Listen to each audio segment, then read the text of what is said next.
Hi, I'm Melissa Mortenson from the Polka Dot Chair, and I am here in the Fat Quarter Shop Studios today to show you how to make the next row in our Let's Stay Home quilt row along. The row that we're going to make today is pretty simple, and it is row 4, which is also the center row of the quilt. This row is unique in the fact that it is made using a panel. That's how we got the words, the blessed, the grateful, and thankful on the quilt as they're part of the panel. So I want to go ahead and show you the panel so you can see what you get with it. So I'm just gonna, for a second, I'll just hold it up so you can see it. Okay, so I'll hold that there. You can see what it looks like full size. It is kind of a cheater quilt.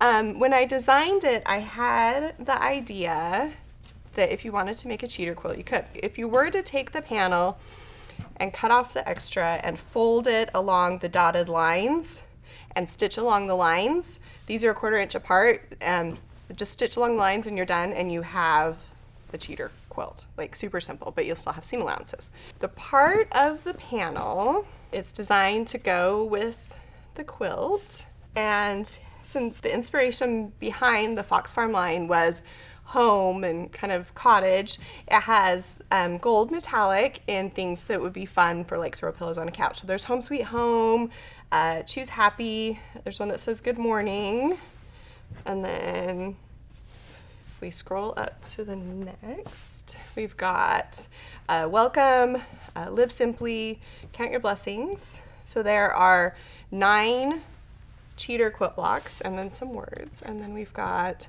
Let's Stay Home, Bless This House, and This Is My Happy Place. Okay, so what we want to do for this part of the quilt, though, we're going to save these for something else, is we're going to start, and I'm not going to cut it right now, but we're going to just take our ruler and our rotary cutter, and we're just going to cut this dotted line so that we're only going to be using this part.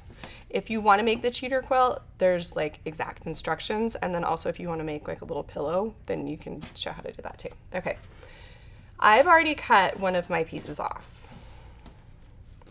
but I'm going to show you here. So for the quilt, we need 6.5 inches tall. The other thing you need to do is you need to cut the words apart.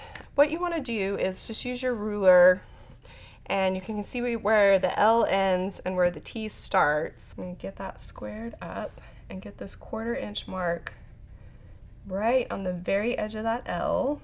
And we're just going to trim that right there. Okay. Then on the pattern, it tells you what size to cut extra background fabric for the sides of the letter. So I went ahead and I stitched to each side the 2 pieces of white fabric. Each block, since they're different, the words are different sizes, is going to have a different size sewn to the side of it. Then what I'm going to do is, for this piece, I like to go in and I press the seams open. So here I've gone on the blessed block and I've pressed the seams open. Then the last thing you need to do is you need to fold it in half and go ahead and use your iron to make a crease, because you're going to want to know where the center of the block is.